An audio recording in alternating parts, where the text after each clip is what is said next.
Rated T for Teen.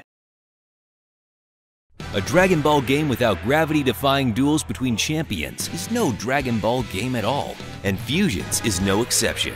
In fact, this action RPG ups the ante, letting 2 teams of 5 face off for glory. In case you missed our first installment, this is our second video showing off the game's core features. Today, we're breaking down the battle system. Let's get into it. First things first, there are 3 unit types in Dragon Ball Fusions, and they function like a Super Saiyan game of rock, paper, scissors. Speed is strong against power, but power is strong against technique, which, on the other hand, is strong against speed. Each character belongs to a certain category, so keep these matchups in mind before choosing a target. Also consider the timeline at the bottom of the screen.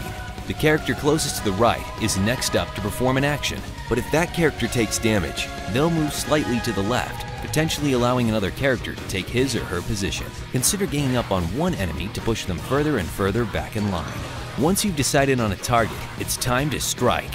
In keeping with the spirit of the series, standard attacks not only look fantastic, but can also unleash a string of unexpected beatdowns and destruction.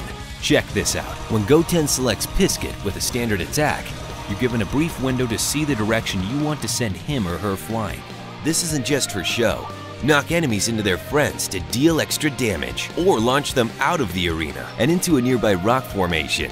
Ouch! Key attacks and special attacks follow many of the same rules when it comes to positioning and direction, but they can't be used as freely as your standard moves. Consider your key gauge when choosing to unleash Kamehamehas and Spirit Bombs. And be careful, your enemies can also set up brutal chain reactions, knocking your characters into each other or out of the ring.